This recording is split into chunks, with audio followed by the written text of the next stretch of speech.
battles in that campaign.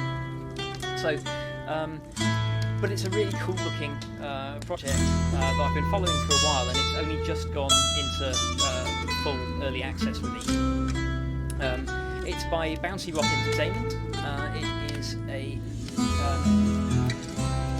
pretty accomplished little engine, and I like the fact that they've gone for a virtual miniatures look rather than so all the characters. Well, tell you what, I'll show you. I had a very quick poke around because I suspect this is going to be more complicated than just learning a new game. So I have created an existing campaign. And I'm in the place between boards. So I haven't actually created any maps yet. So if I bring the menu up, hang on a minute, you can't actually see, if I move my camera down, there we go, you can see that. Let's see, so if I create an unknown realm, right, okay, so I've created an empty thing. Let's get the menus up. So I can zoom all the way out and back in, and I've got a little bit of texture there, and already a kind of very shallow depth of field, which really creates the kind of miniatures look. For an example, let's start with placing like a nice hearth. What I haven't figured out yet, to be honest, is how to. There we go. So, oops. Haven't figured out how to actually rotate pieces. There we go. So this is what I mean by they have gone for a kind of like an animated miniatures look. Everything is kind of like cute and chunky and exaggerated, and like those flames are animated in a rather charming way. So let me get some wall segments and plonk those in. Oh, hang on. No, I don't want wall on its own. I want wall and floor. There we go. Let's bung some of those in. Oops, that's in the wrong place, but I can move it. Plonk that there.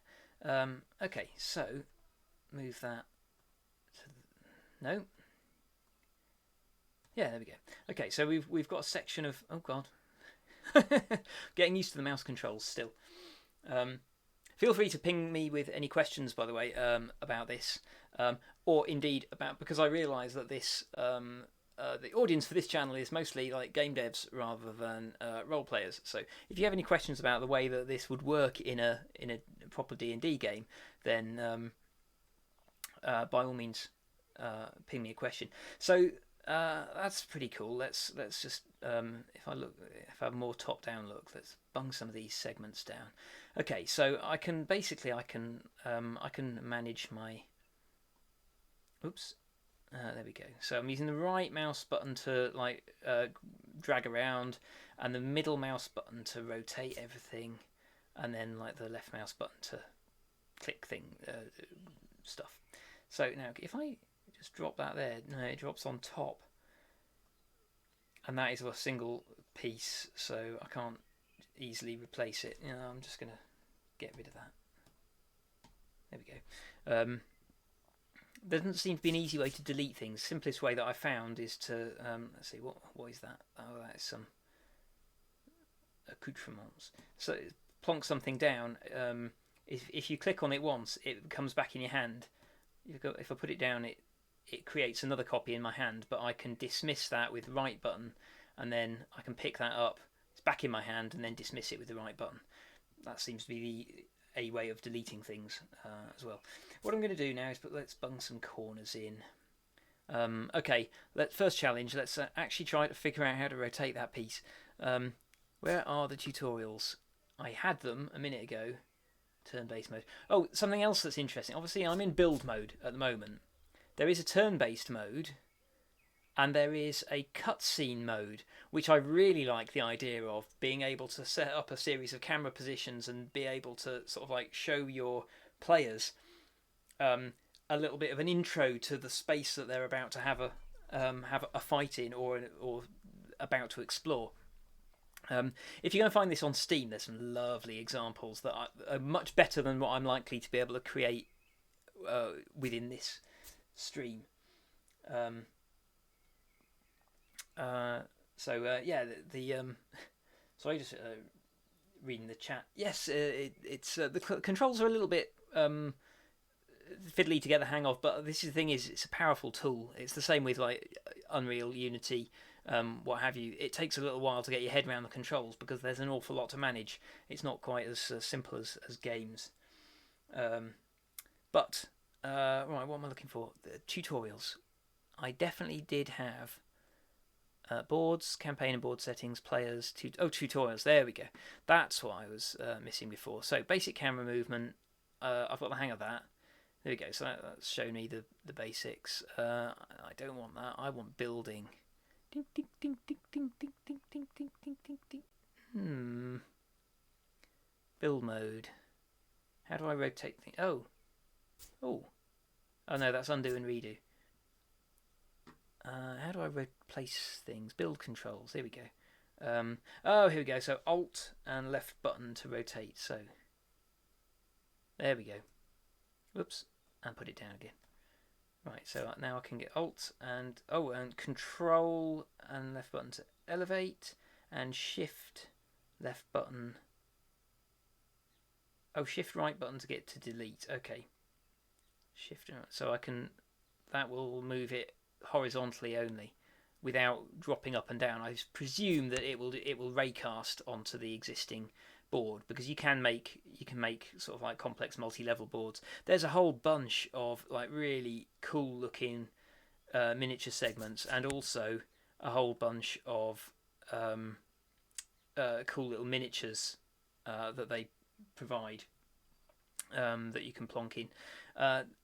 If I try to plonk them in now in build mode, though, I don't think that works too well. I did try one before, and it appeared in a sort of hatched out manner, and I don't know what that means. But I suspect it's because I'm in build mode. So if I build a tavern room to begin with, just quick. Let's go back to tavern. There we go. And let's get a window in there. And hang on a minute.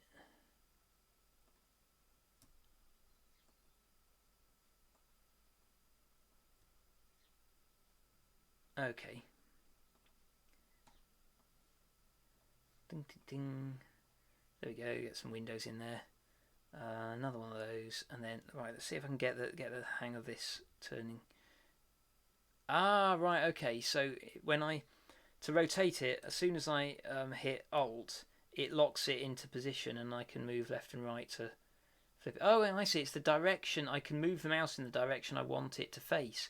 So if I move the mouse that way, then it faces that way. If I move it over there, it faces that way. If I move it towards me, there we go.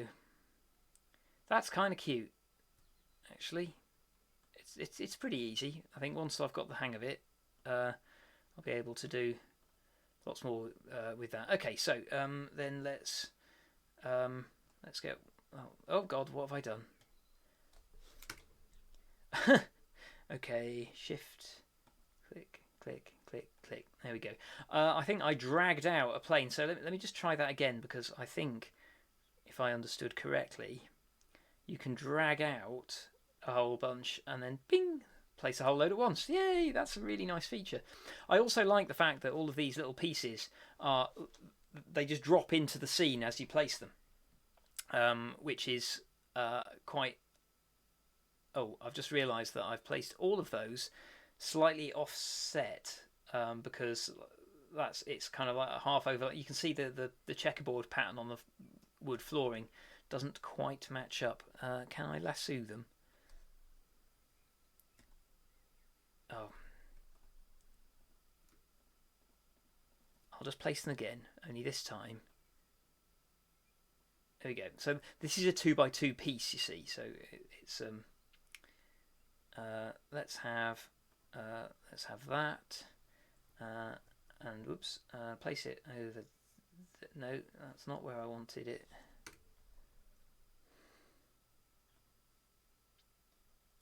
I wanted to Alt flip it. There we go. Right. now corners. Let's pick up one of these corner pieces and plonk it over here. So which way? There we go. And then over here. It's hard with the corner pieces. Oops, to know which way it's supposed to be facing. Let's just try getting a bit more overhead. The biggest problem with a fully 3D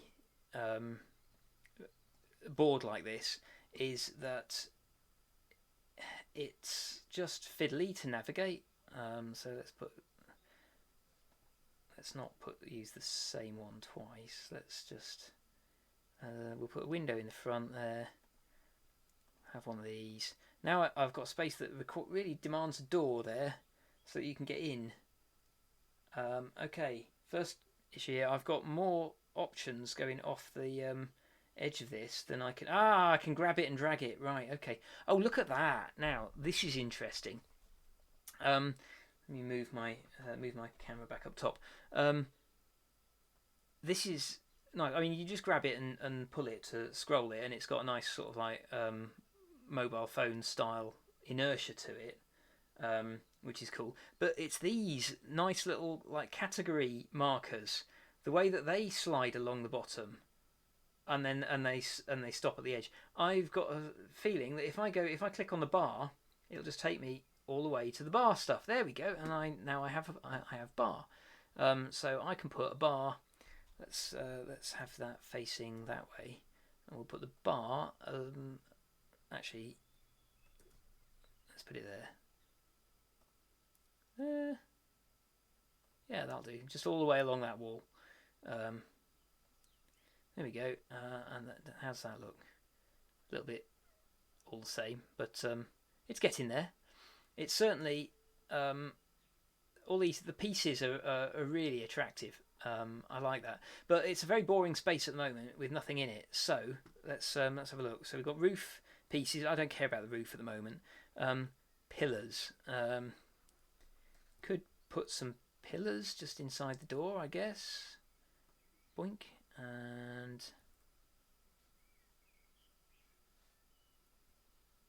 there we go. Turn this round. That's a kind of clunky looking pillars there, but what the hell, it will do. I'm just putting stuff in to make it interesting, really. So we've got corners with variety of pillars. Oh, there we go. There's a freestanding pillar. That would have been easier. In fact, I'll pop a freestanding pillar there and there, and mirror it in about. There, never mind the consistency. I'll just plonk them there and there. At least that looks. Yeah, that looks about right. And then these two, I don't think are really right. Let's find a door. Floor, wall. Let's go back to the wall segments. We've got full wall. We've got window, fireplace. Doesn't appear to be one that's actually got a door hole in it. Okay, let's see what we've got in the way of props. Furniture. I mean, we can have a look at furniture. Oh, look at that. Okay, let's have some tavern furniture in there. Ding. Put one over in this corner. We'll put a trestle table against that pillar. What else can we do? Oh, this is cute. I like this. I'll turn that round. There we go. There is a little. Zoom in on this. There is a little miniature battle map within your miniature battle map. That's so cute. I'm slightly irked that their little miniature battle map looks better than my miniature battle map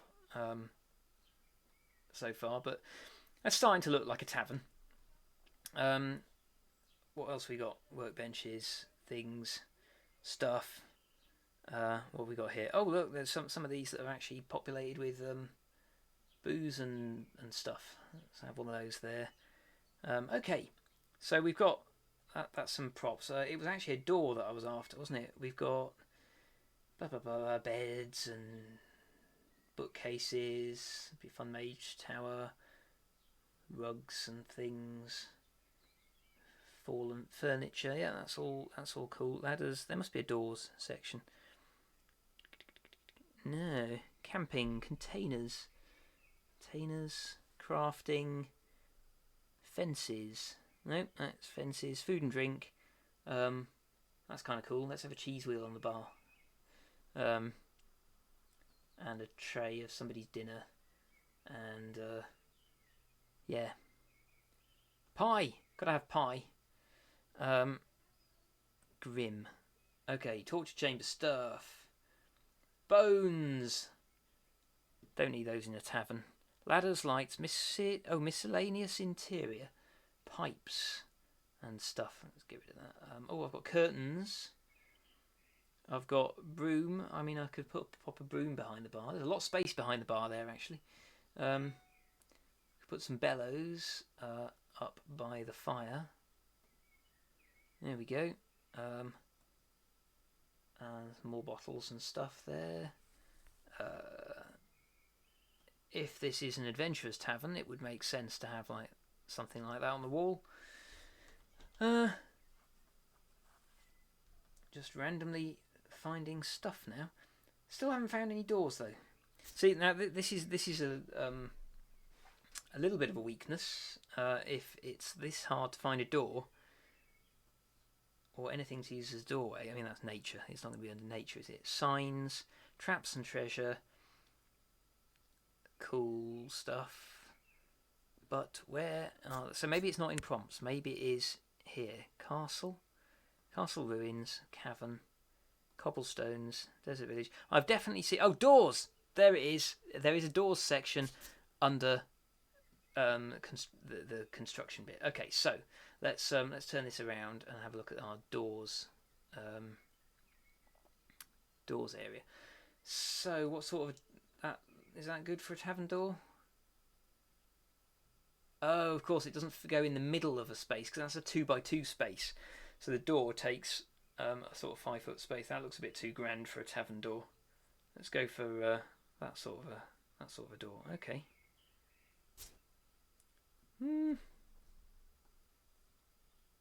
Oh, that's placed in a. I'm still struggling a little bit with the controls there.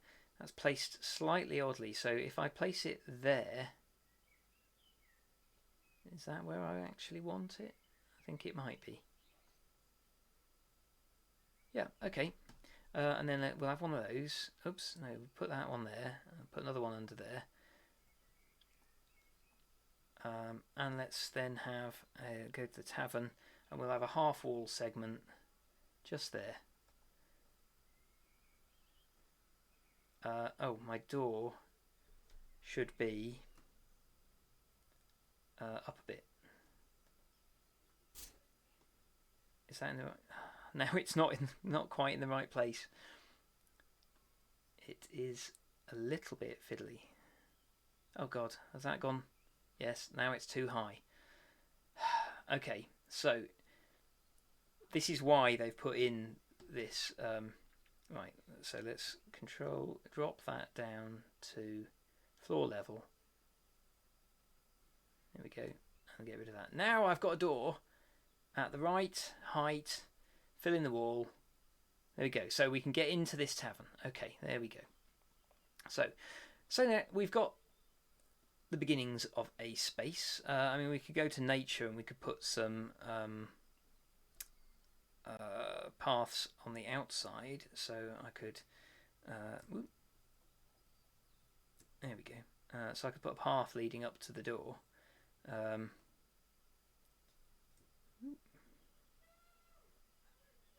we go, and then put some grass, no, bigger grass, oh dear.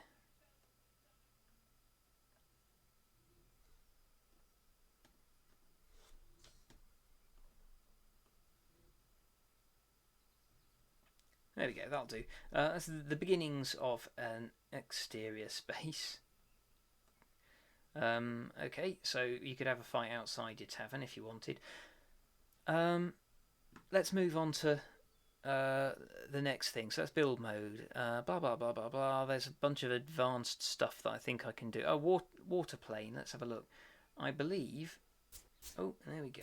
So I can drag. I can drag the water up. So I can flood my tavern. This is nice. Okay, so yeah.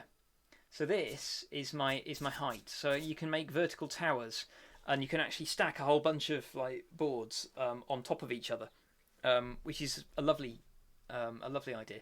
And I love the look of this. It actually looks like it's kind of like plastic molded to look like water. It is slightly animating. That's a nice touch. So if I drop that, so it's not actually flooding the tavern, but we could put it. Oops, there we go. Oh, hello. We put it very low down there so that our tavern is on a little island. Let's have one of those, and then we'll drag that out. We'll drag that out, and then we'll drag that out. There we go. Tavern on an island.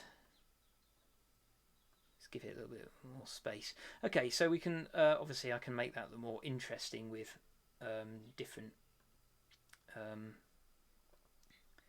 What is that? I don't even know. Let's move that into that space. There we go. It's a pond. There we go. There's a little pond. So let's have a look for the next thing. So if I were to go to an atmosphere, should we make it rainy? Atmosphere. Oh, this is great. This is cool. We've got. Well, I think I've picked nothing. Default sky, green slump, darkness. Okay, well that seems reasonable. Default. So you can. Oh, you can mess with the lighting. Look at that. So let's get that slightly diagonal for a start. But then we can play around. We can make it sort of like noon. We can go down to. I'm guessing that looks like dawn. Towards sunset. God, that gets very red. But that's a really nice, easy way to change the look of a map. So let's leave that in the afternoon. Fog multiplier. We can turn the fog right up or dim it down. Exposure. Post effects. That's fine. Right, ambient. Here we go. So have we got tavern? Let's go for a quiet tavern. It is pretty quiet. Music. Bardic Jam. There it is. Okay.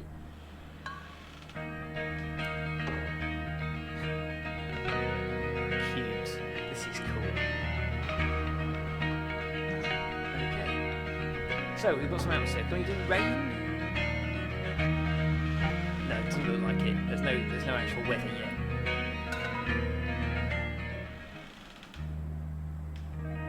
Oh, I think I might have accidentally restarted it. That's cool.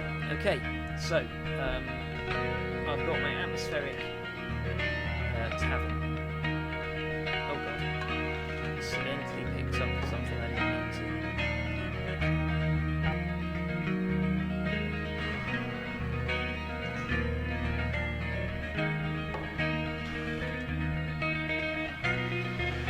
So, next thing is let's get the tutorial back up. Bard's really going for it. Playing. Okay, let's get rid of. Close up the building. Playing. Let's go to turn-based mode. Still in build mode. Oh, do I need to give it a name? Rename board. Let's call it.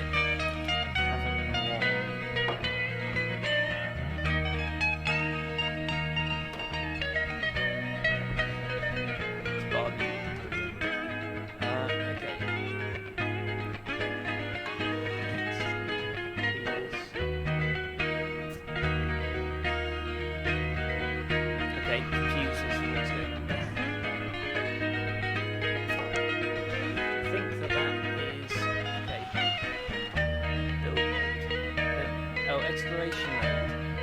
And then turn-based mode. Okay, so I think that's interesting.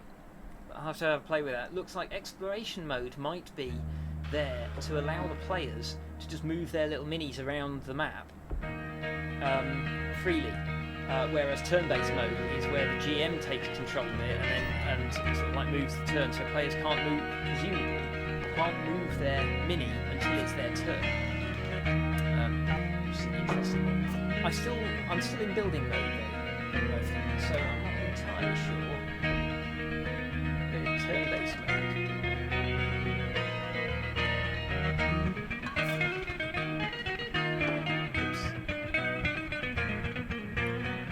Sure what's going on there. So if I click on exclamation mode or turn-based mode, it then says exclamation mark. Does that mean that it's not working yet? Because it's... Let's see. No, I mean they've definitely... I've seen them stream push unsaved changes short. Okay, you see it's got cloud saves built in. Oh, sorry. You can't, you still can't see it. Turn the London mode off. Here we go. So up in this top corner. Oh, you can't see the cursor. Grenade. So up here, settings. No unsafe changes. That little icon there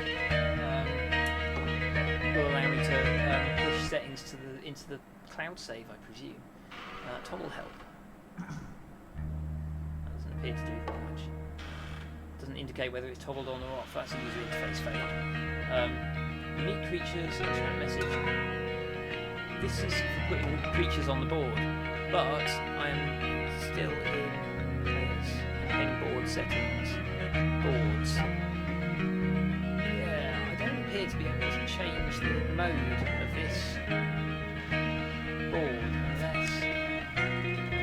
Oh wait.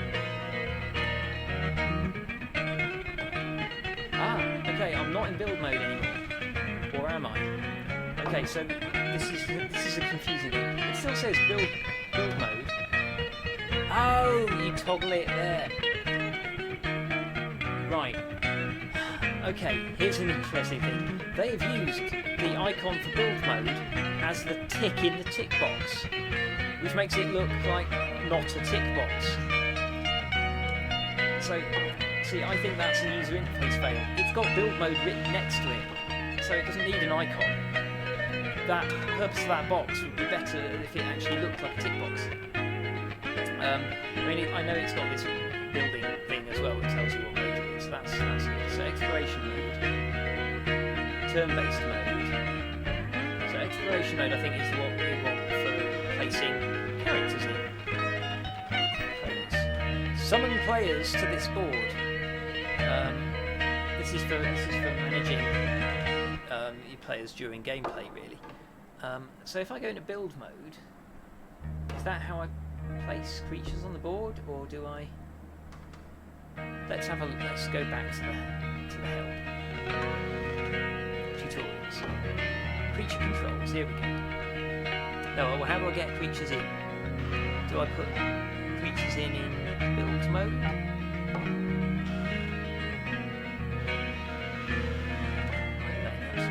Yeah, it's not clear to me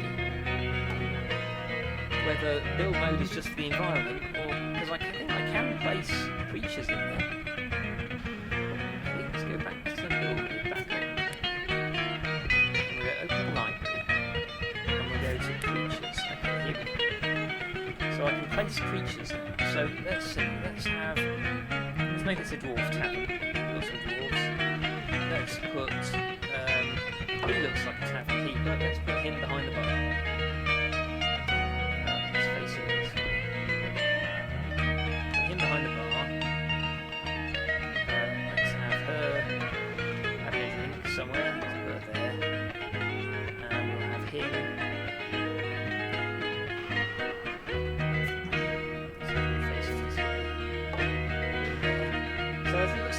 Them, but like, they're all greyed out. I like the way that they sort of dangle as you move them around there. That's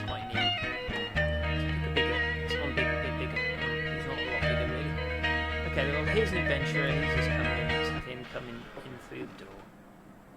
Plonking down there. Okay. Now, if I go to exploration mode. Okay, so with build mode on, all of them are greyed out. Build mode off, they become available, and I can pick them up and move them around.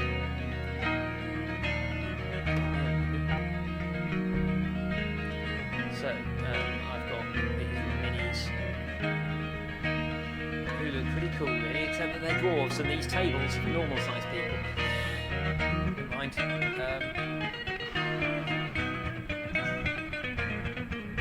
Okay, I think I might turn the bard off. His bardic stylings are a little bit distracting. Okay, so we have quiet tavern ambience, right, and then we have the barkeep. Okay, so that's all good. So I've placed this lot. So if I go to turn-based mode, I still don't have a list of unique creatures.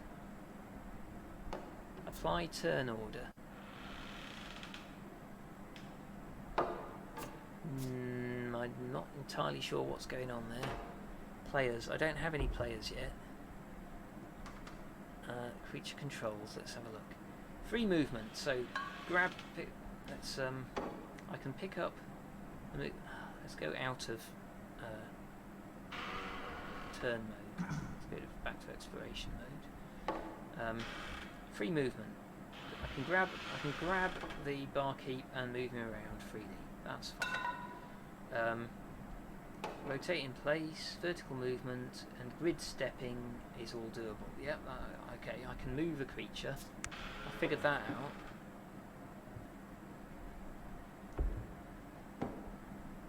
out. Creature controls. Teleport mini.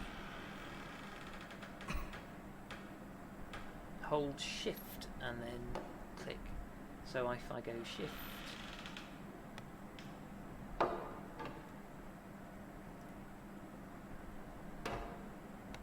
nope. So, oh, but I can select a mini. Hold shift and then click. Right, so I can select a mini without moving them, and then I can just go shift.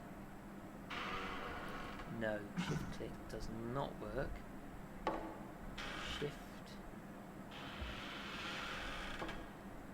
That looks exactly like moving it. Yeah, okay, I'm not sure what I'm doing wrong there, but I don't need to teleport anybody.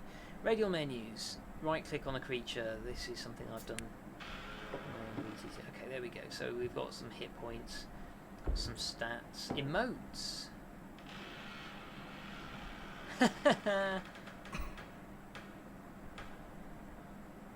Okay, that's cute. So I can wiggle a mini.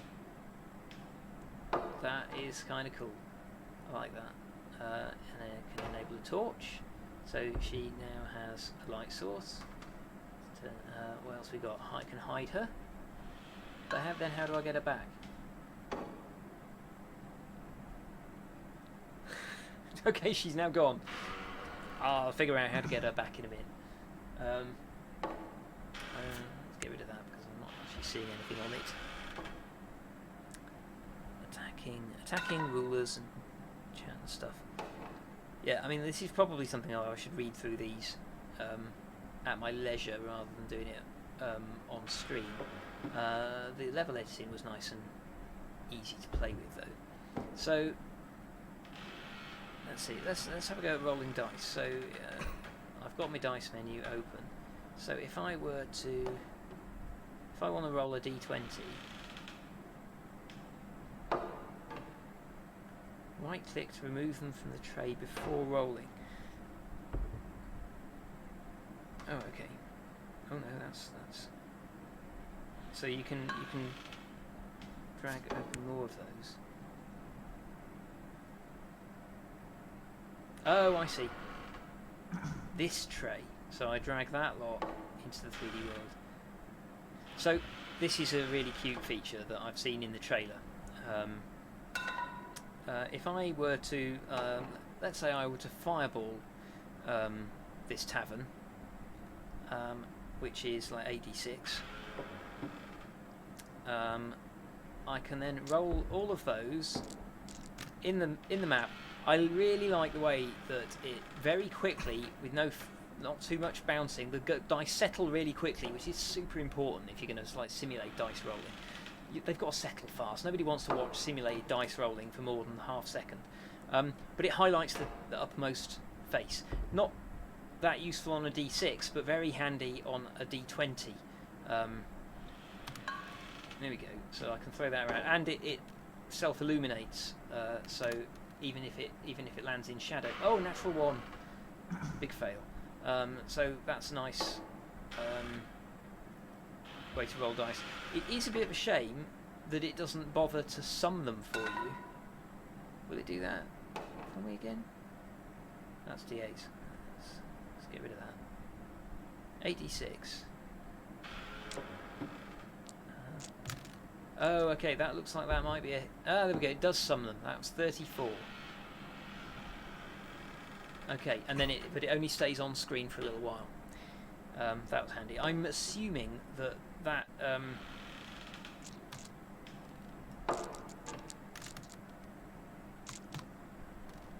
just grab them and roll them again, and then it sums them again. It's nice that it remembers that those were sort of like all lumped together. So presumably, if I was, if I'm a player, it's only going to show me my own dice, I would hope. But I mean, that's so nice. I really like that.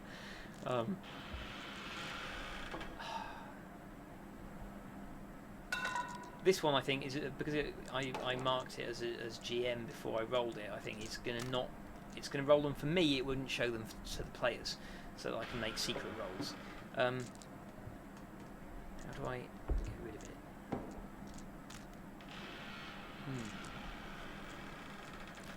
What I can't work out is how to grab them.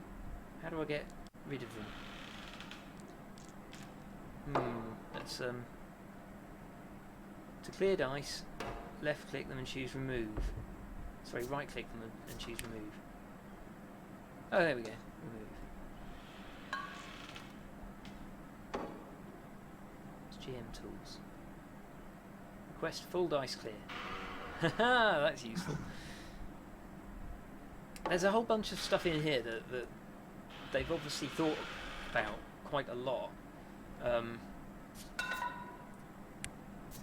Let's see, so I can zoom right up and down with that. Okay, what should we look at next? I mean, this is looking like a nice little environment, and frankly, it didn't take me very long to put this together from the assets that they provided. So, if I was to actually continue and like dress the outside with a few trees and props and stuff, I think that could very quickly look nice and usable. But frankly, it would be perfectly okay to just model the inside of the tavern and leave the outside as an empty void. Or just give it a neat and tidy sort of square diorama, whatever your preference is, really. So that's creature controls. That was the dice. So I can move creatures around. I mean, attacking. You can attack other minis with fun animations and SFX. Okay, good. Right, let's get some monsters in here for a start. See if I can run a little tiny combat, just as a test. So let's just put one big monster in here. Open me library. Let's have a. Should we have a giant? That's an Etin. Put an Etin in the tavern. There we go. Build mode off. I mean, that's very easy to switch into build mode and just pop an Etin. That's a really interesting design for the heads. Having them extend backwards rather than giving them a normal neck. Interesting. So I've got a giant in the tavern. I want to run a combat. How do I do that? Let's close this. Done with my building. Attacking. While your mini is selected, right click on the mini you'd like to attack.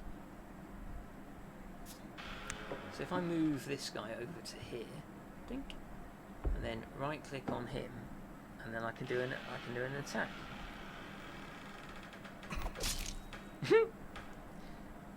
That is very cute. So I guess the question is, can you set up your mini if you're a player and you've got your little mini imported from somewhere? I wonder if it will import models from Hero Forge, because that would be a major feature. I'll have to show you Hero Forge at some point. That's a fantastic tool. Again, games adjacent, but not an actual video game. So I can enable a torch. Okay. Hide, GM tools. What we've got here: player permission, set size, make unique. This is very cute, all of this, these sort of radial menus, but honestly I kind of feel like I would rather just have an ordinary linear drop down, because this is like properly just sort of like basic functionality type stuff. I don't actually need it to be super shiny, really. I can fly things, I can kill menu, I can kill the creature. Okay, I'm not going to do that just yet. Make it fly. Stats. What have we got here? Some stats that we can keep track of for hit points, for example. Maybe if you're playing a system that involves mana, one of them could be mana. If it's Call of Cthulhu, one of them could be sanity or something.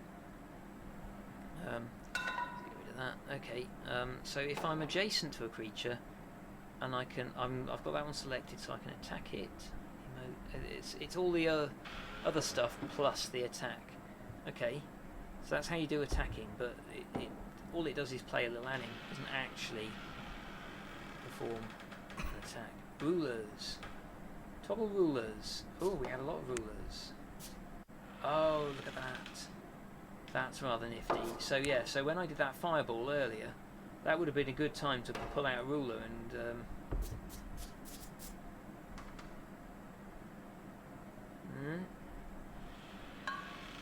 Let's just get that up again. It's annoying that this occupies the middle of the screen. I can still do stuff and scroll around, but I have to work around the edges of the tutorial. If I could just move the tutorial over to one side, that would just be a little bit more user-friendly. Do I have 1, 2, or 3? X snaps ruler. Okay, but how do I... That's telling me how to turn it on and off, but left clicking does not actually do anything. Oh my god, what have I done? Ah, okay, so you click once quickly. I was trying to drag it out, you see. So you click once to place the centre, and then you drag it out to cover the appropriate number of tiles. Fireball is a 20-foot radius, and 5 foot, so it should be 4 tiles precisely. So there you go, 4 tiles, that is fireball radius. There we go, and then that just lingers indefinitely, it appears. That's really nice. I particularly like... Okay, there's some stuff to unpack here. So, we've got that nice kind of globe wireframe sort of like rotating on it. Looks like it's rotating in random directions. That's quite cute. But what I really like is this hatching, which is fully... well, as opaque as it gets on the back surface of the sphere, but the front surface of the sphere, it's using a Fresnel shading effect, so that it only appears around the edges, so that you can see where the at the edge of the sphere you can see this hatching, but as you get towards the middle of the sphere it fades out, so it doesn't obscure the things that are inside the sphere. That is a really nice way, and then but the back face of it shows you where the edge of the sphere is, and making it really obvious what's inside it. That's a beautiful bit of user interface design. very much like that. So let's just see, can I then continue to move character? No. So that's an interesting thing, because sometimes it would be useful. Obviously fireball happens and it's gone. If it was, say, a sickening radiance spell, which has a much bigger radius, that lingers, and I would want to draw that on and then keep it on to show that there is a sickening radiance. Or like darkness, sphere of darkness, that sticks around as well, and it'd be useful to be able to see it on the map and know when things are inside it or not. Don't know if there's any way of making it permanent. Toggle cut box, toggle rulers, cut box.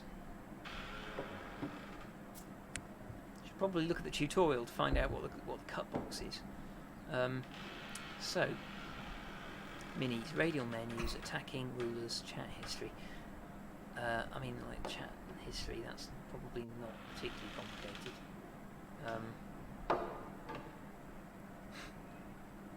So you can make specific characters say things. Yeah, I mean, generally I don't bother with that. There's a number of things like virtual tabletops such as Roll20 and Foundry. A lot of them have like little sort of like spell animations and things that you can do, and frankly I would never use them, and likewise I would probably never attempt to sort of like trigger a speech bubble on one of these little miniatures, because I'm not going to try to engage the characters in a dialogue with like little speech bubbles like that. I'll just talk to them. But it's a cute, it's a cute feature. So let's see, exploration mode. So this is, players can move freely and perform actions on the board, so that they can leg it around and so on.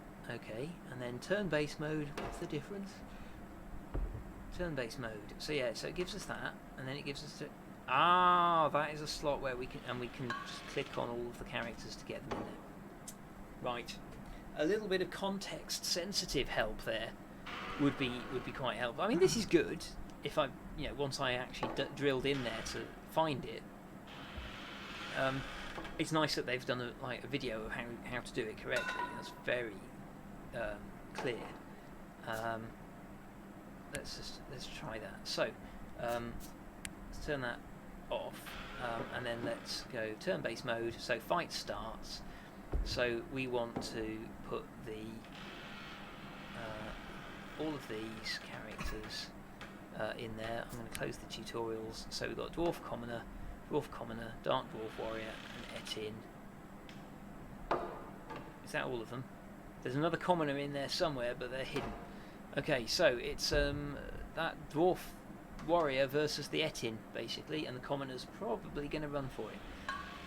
So let's apply turn order. Okay, let's see. Normally you would roll for initiative, so I can drag these around, so I could get everybody to roll and I can adjust them. But the trouble is, if I can't actually attach a number to them, I've got to keep track of their initiatives outside this virtual tabletop. That seems a little bit clunky. At the very least, if we had like a numeric grid on here, so that I could move people up, along it, and say sort of like, okay, you go on this initiative, that you go on this initiative, and then insert other characters into the middle of that range. That would work, but yeah, otherwise, I mean, you can do it, but you'd have to write everybody's initiative rolls down and then sort them on paper so that you know what order that you want them to appear in this.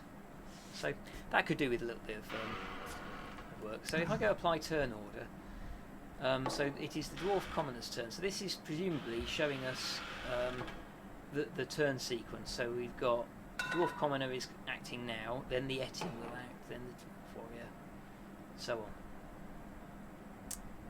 Honestly, I don't know that I would use this feature given that it doesn't actually handle the tracking of initiative rolls for you. This appears to be a shortcut bar, I reckon.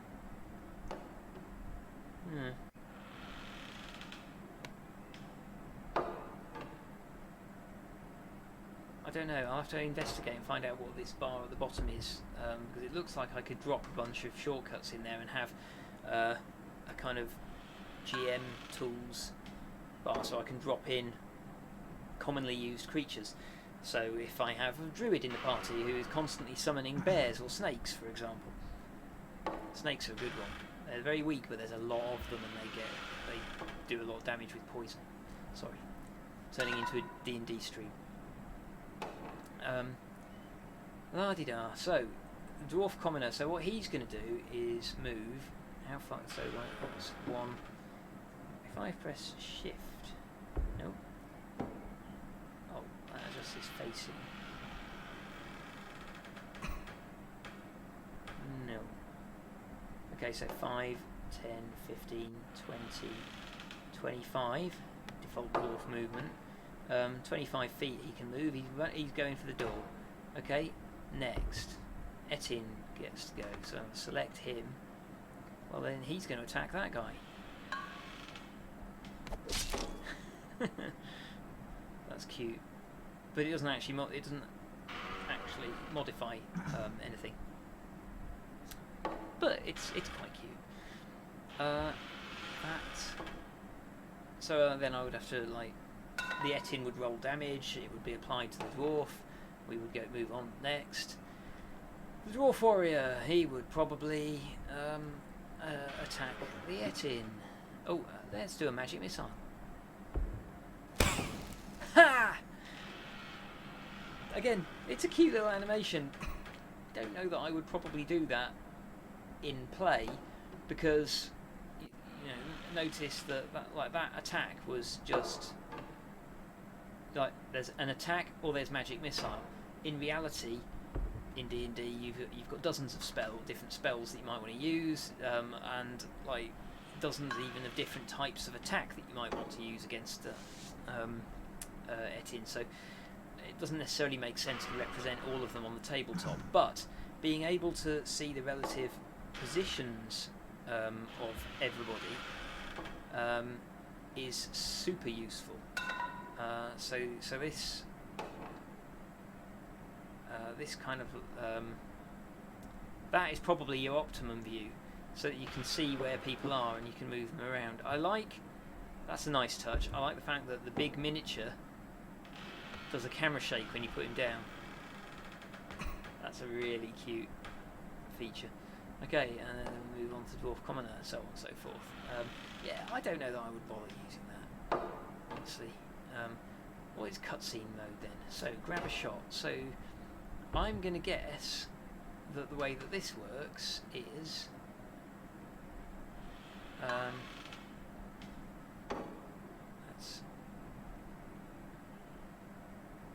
see if I can frame a shot of the doorway from the doorway. Okay, shot of the doorway. Let's go through it. Okay.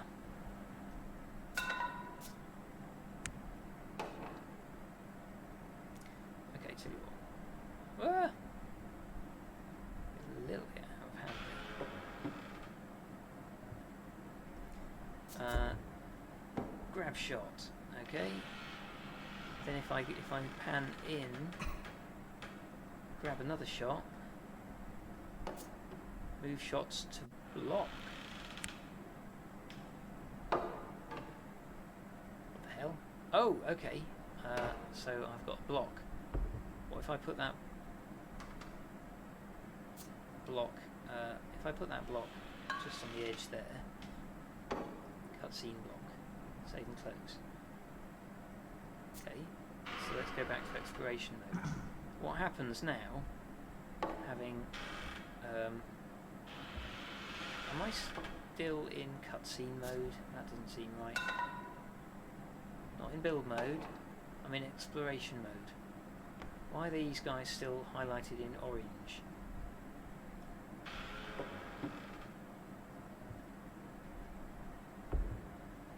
little bit confused there.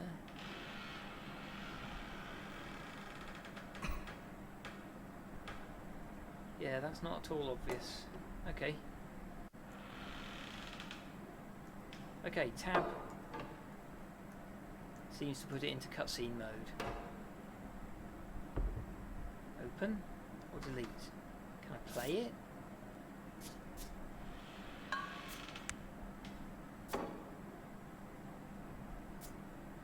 So I can grab a series of shots, move them to a block. What do I do with it? Let's go to the let's go to these tutorials. Cutscene mode. Here we go. Cutscene freezes player activity, renders your shots on their screens. You can set up shots by clicking the grab shot button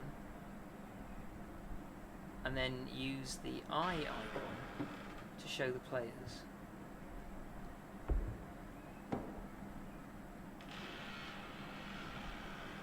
The movie reel icon will move the shots to a GM block where you can save it within the GM overlay, so you can prepare your dramatic angles on things. That seems reasonable. So if I open that, and then I can go sort of like, right, send shot to players. So if I click on it and I send the shot to players, okay, so I've sent that to players. What if I then send that shot to players? It just snaps between. Maybe it animates nicely for the players. Pretty sure in the trailers I've seen it do like nice fly-throughs of these environments, which is a really cool feature. But that doesn't appear to be showing me that I can do that. It appears to be just stills.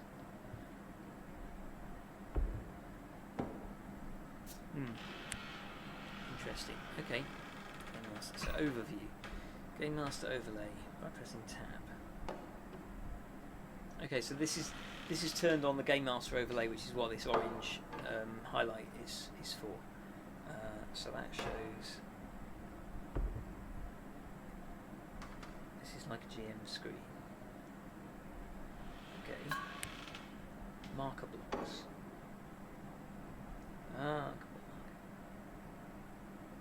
So you can summon players to a particular location. That looks good. Atmosphere blocks. Okay, I mean that's cute. Cinematic blocks store cinematic information.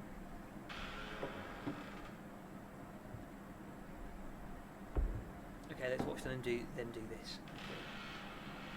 Right, sure, so it's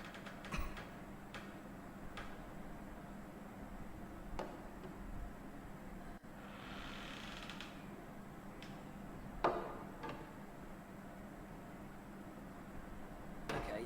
It was not entirely clear what was going on there. Looks like you can just send camera angles only, not full animated sequences. Okay, that's fair enough.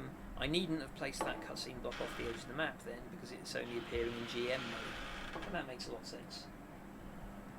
Let's see, cinema hide volumes, so I can create hide volumes. Let's see if I can, okay, so you can hide all of that, and then toggle it on and off. Okay. It's not the, excuse me, it's not the best looking fog of war I've ever seen, but it is effective.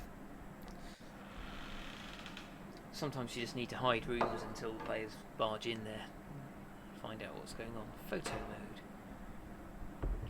Oh, that's cute, so you can take shots from within it. That's cool.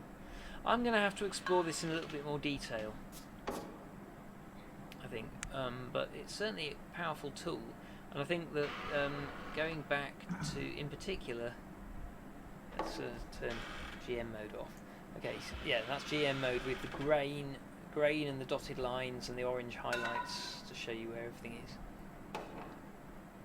I like the fact that while you've got the button pressed down, it shows you, highlights the names of things, and I can still look around and stuff. Okay. Yep, I will have poke around with this in my own time, I think, and see if it works well for actually running a game. And I think it could do. So, thank you for indulging me playing around with this interesting non-digital game tool, really. Go and have a look at the Steam page, because the videos of what this tool can do really show off a lot better what you can create in it, a lot better than I can. So